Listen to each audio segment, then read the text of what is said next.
धन्यवाद अमरीश जी। एक तो मतदान का जो प्रतिशत है वो बहुत उत्साहवर्धक है और 5 बजे तक का जो मैंने आंकड़ा देखा था वो लगभग 53% के आसपास मतदान हो चुका था। 2018 के चुनाव में जहाँ तक मुझे याद है लगभग 71-72% मतदान हुआ था कर्नाटक में और कांग्रेस उस समय सत्ता में थी लेकिन मत प्रतिशत उसका ज़्यादा था। भारतीय जनता पार्टी की तुलना में सीटों की संख्या कम थी। आम तौर पर मैंने जो खासतौर से 2 इलेक्शंस मुझे अच्छे से याद हैं कि जब अधिक मतदान होता है, यानी लोग जब बढ़-चढ़ के मतदान करते हैं, तो या तो उस सत्ता को एकदम बाहर कर देना है, जो सत्तारूढ़ दल है, उसको बाहर कर देना है।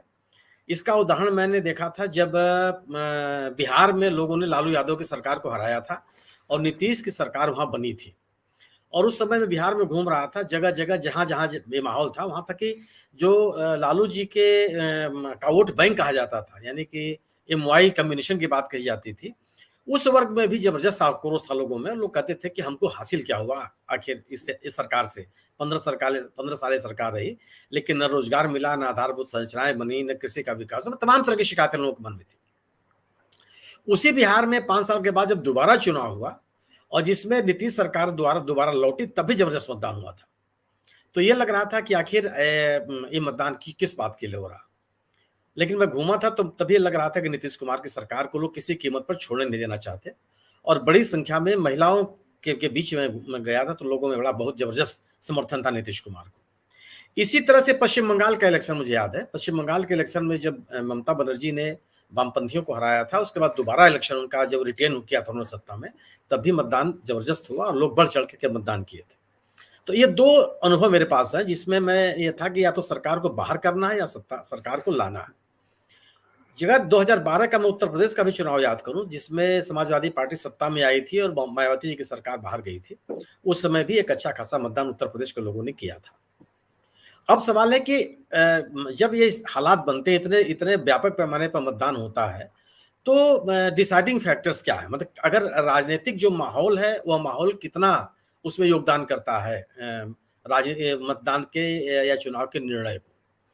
अगर अब तक के कर्नाटक में जो चुनावी माहौल रहा है, उस माहौल के आधार पे अगर मुद्दों की बात करें, तो उन मुद्दों में निश्चित रूप से सत्तारूढ़ दल के खिलाफ ही एक माहौल बना रहा और लोग इस सरकार के पक्ष में नहीं थे। जो सबसे एक अगर आप बात कीजिए जो एक स्थानीय कन्नड़ी मीडिया हाउस ने जो सर्वे किया था और सर्वाधिक जितना मतलब अगर आप उसमें लोग शामिल किए गए थे, वो संभवतः सबसे ज़्यादा लोग थे।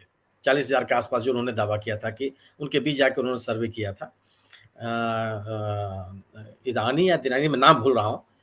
तो उन्होंने ये कहा था कि 65% से ज़्यादा लोग ऐसे हैं जो ये कह रहे हैं कि सरकार को वापस नहीं लाना। उनके खिलाफ थे वो। और दूसरी चीज़ के जो मुद्दे थे, शहरी इलाकों में जिन मुद्दों को हम और आप देखते हैं, मुझे लगता है कि मैं कर्नाटक में गया था तभी मैंने देखा था कि शहरी इलाकों में जो मुद्दे होते हैं, आमतौर पर ग्रामीण इलाकों में मुद्दे काम करते नहीं हैं। ग्रामीण इलाकों का के जो स्थानीय मुद्दे हैं वो बहुत प्रभावशाली होते हैं और कर्नाटक में भ्रष्टाचार के साथ-साथ महँगाई एक बड़ा मुद्दा है और किसानों की जो समस्याएँ हैं वो एक बड़ा मुद्दा है। और उन मुद्दों को ये सरकार सॉल्व करने में असफल रही। उसने उन लोगों को समझा नहीं पाई। और एक दूसरा जो उस कर्नाटक राज्य में जो मैंने व्यक्तिगत रूप से महसूस किया है, वह है स्थानीय नेताओं का असर और लोकल नेताओं के साथ लोगों का कनेक्ट। ये बहुत काउंट करता है। और जिन-जिन दलों को वहाँ पे ताकत मिली है, जो अपने मैं चाहे कांग्रेस हो, चाहे बीजेपी हो, चाहे जेडीएस हो, उन नेताओं का एक असर रहा। उन नेताओं ने अपने इलाके के बीच में काम किया है और उन लोगों के बीच में उन्होंने अपनी विश्वसनीयता कायम की है।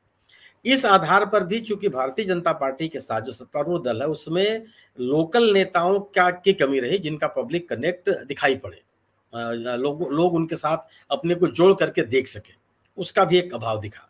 निश्चित रूप से आगे चुनाव के अंतिम चरण में सम्मानित प्रधानमंत्री जी के चुनाव अभियान का एक लहर सी एक असर सी दिखाई पड़ी, वो भी खास तौर से अर्बन एरिया में। लेकिन जो मुद्दे थे, उन मुद्दों को एड्रेस करने का प्रयास उस चुनाव प्रचार अभियान के दौरान भी नहीं किया गया और जो एक भारतीय जनता पार्टी की अपनी शैली होती है और प्रधानमंत्री जी की जो अपनी शैली है, उस आधार पर कि हमने देश का गौरव बढ़ाया, देश का बहुत आगे बढ़ गया, देश का बहुत सम्मान बढ़ गया। इतना विकास हो गया, वो तमाम जो बातें उन लोगों ने की, उसके आधार पर प्रचार अभियान चलाने की कोशिश की गई। लेकिन वो किसका कितना असर ग्रामीण इलाकों में होगा, अभी मतलब मुझे यह निर्णय लेने में असुविधा होगी, क्योंकि जो ग्रामीण मतदाता है कर्नाटक का, वो एक सूझबूझ वाला मतदाता है।